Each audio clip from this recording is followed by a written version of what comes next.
Bonjour à tous, j'aimerais vous présenter aujourd'hui comment utiliser les textures générées par Substance Designer dans Maxwell.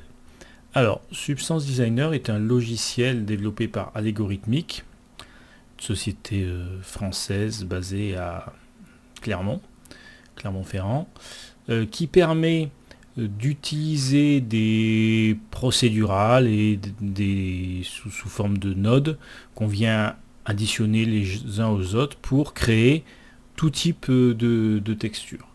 C'est vraiment un outil extraordinaire.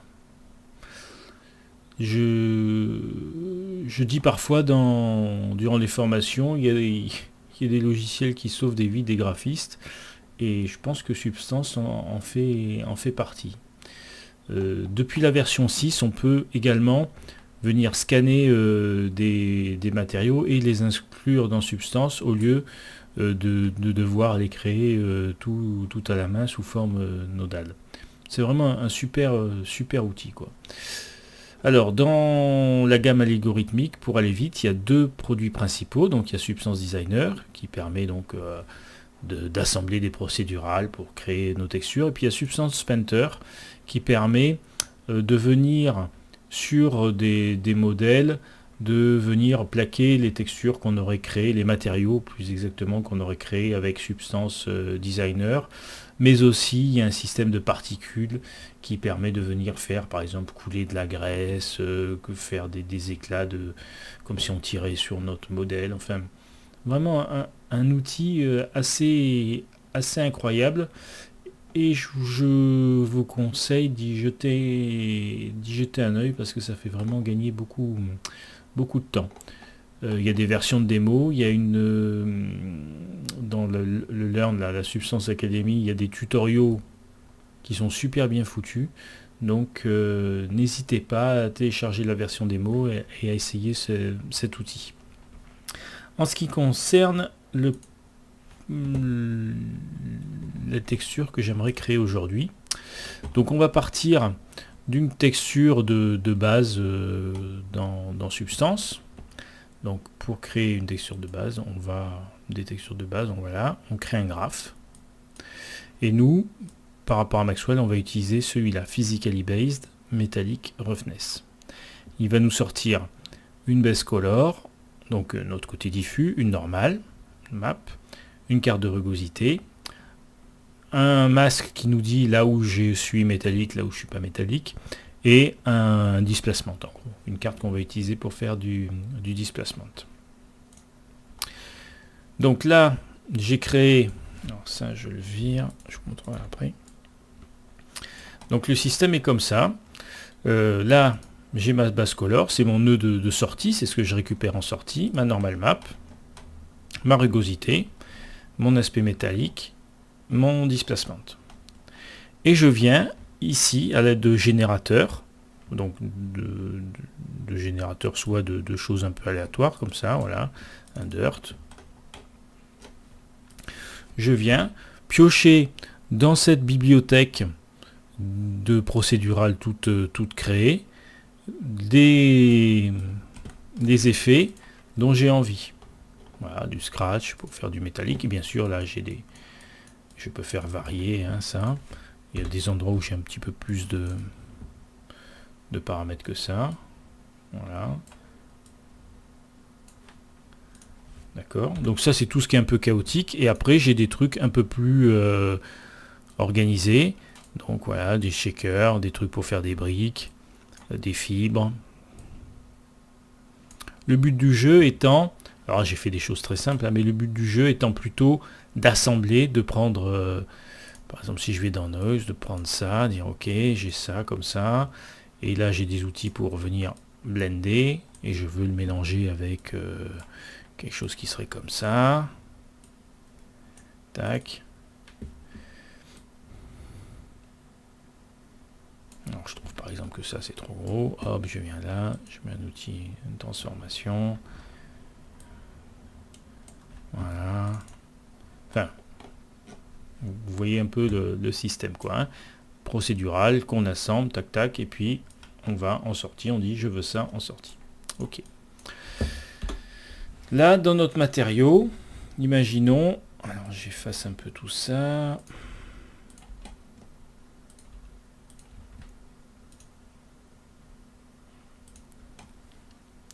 Voilà, là je mets juste une couleur.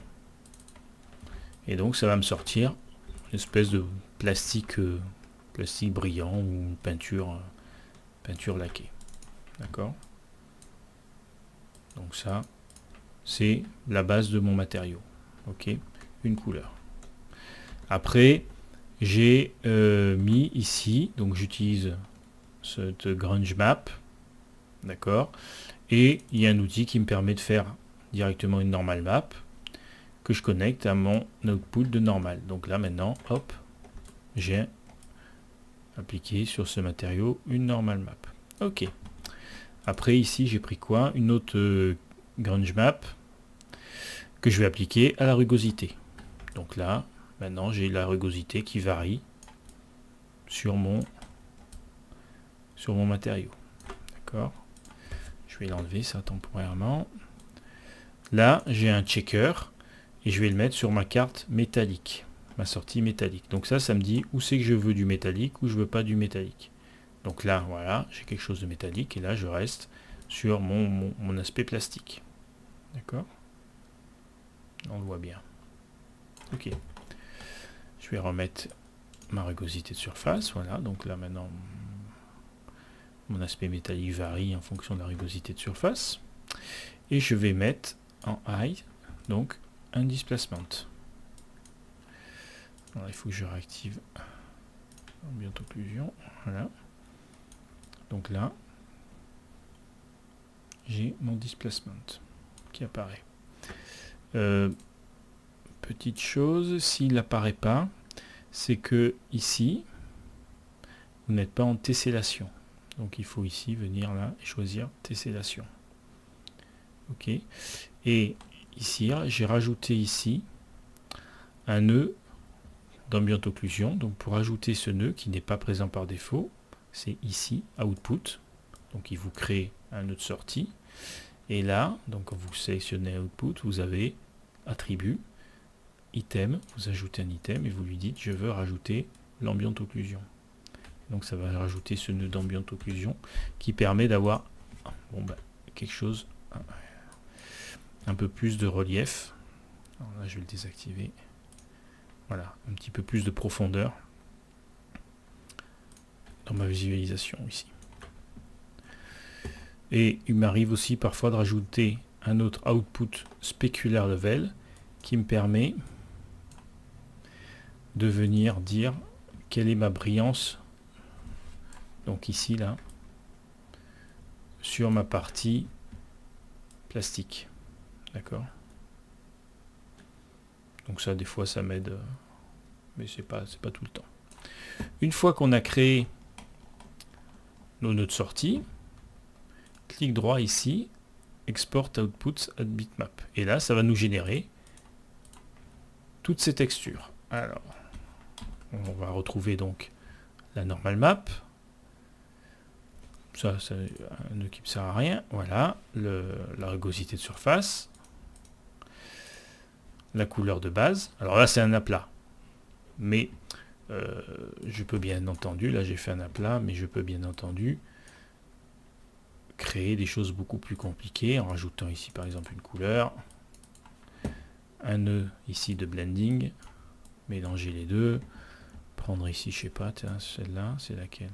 Hop. Utiliser comme masque. Et là, donc voilà, je vais avoir des choses, des effets comme ça. D'accord? Le but, bien entendu, c'est d'aller vers quelque chose dans ce style-là, mais pour la démonstration par rapport à Maxwell, j'ai choisi un aplat.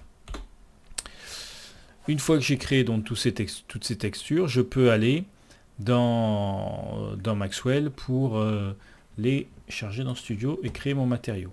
Alors, mon matériau. Je vais avoir besoin de 3 layers. Un layer qui me parle du côté diffus, un layer qui me parle du reflet sur ce diffus, et l'aspect métallique. Alors, je vais les désactiver. Je désactive le métal, je désactive le reflet. Là, on va avoir uniquement... je désactive ça aussi. On va avoir uniquement le côté diffus qui va apparaître. Voilà. Donc le côté diffus avec le normal map. Donc dans Base Color, je charge ma couleur que j'ai dupliqué en Reflectors 90 et je lui dis que c'est très diffus, donc 97 en rugosité. Ça me donne quelque chose comme ça. Dans Global Properties, je viens charger ma normal map et je n'oublie pas de cocher ici le petit n, d'activer donc pour lui dire que c'est bien une normal map. En ce qui concerne le reflet, donc là, je vais activer le reflet, je suis en mode additif pour qu'il s'additionne avec les layers du dessous. Le reflet, je charge ici la carte de rugosité sur mon reflet. Et ça va me donner quelque chose comme ça. Alors, ce qui me permet de gérer ce que j'ai là, ici dans Substance, qui s'appelle le spéculaire level, ici. Dans Maxwell, c'est le ND. Plus le ND est fort, plus je vais être brillant. Je relance, voilà. Si tu veux bien.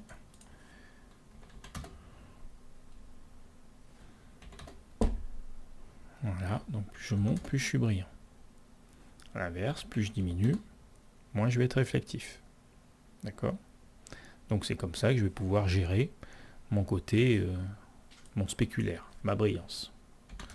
Moi j'avais mis un 5, ok. Ensuite, il faut qu'on gère le métal. Donc il faut qu'on lui dise où j'ai du métal, où j'en ai pas. Donc là, je vais utiliser ici dans métal, au niveau du layer, dans Opacity Mask, je vais venir charger ma carte qui me dit où j'ai du métal, où j'en ai pas. Et dans les BSDF du métal, là je charge la couleur qu'a le métal, Force Fresnel, je lui donne un ND qui correspond à quelque chose d'un peu métallique, donc à partir de 5 on va dire que c'est métallique, et pour avoir la rugosité sur mon métal, je viens charger toujours ma carte de rugosité. J'active le métal, et là donc on a le métal qui va apparaître. Ok. La différence entre un métal et un matériau plastique, une peinture, c'est que le métal reflète sa couleur, alors que le plastique va refléter plutôt du blanc. Okay. Dernier point, le displacement. Donc là, je vais venir charger ma carte de displacement ici, en ayant créé avant une fonction de displacement. Pour créer une fonction de displacement, clic droit, Add Displacement. Ensuite, là, je jouerai plus tard pour régler ma hauteur de displacement, le nombre de subdivisions pour que ça soit fin, tout ça, mais pour l'instant, c'est pas le but. C'est juste vous montrer comment on va empiler, on empile les layers et les fonctions pour arriver à recréer donc le matériau qu'on a développé dans Substance Designer. Alors au final, ça va nous donner quelque chose comme ça, où on va avoir donc notre côté métallique, notre côté plastique, et puis là on voit le displacement, le roughness, la normal map, donc tout y est. Voilà pour cette conversion de matériaux Substance, ou cette utilisation des textures créées dans Substance dans Maxwell. N'hésitez pas à me contacter si vous avez des questions. Merci, à bientôt.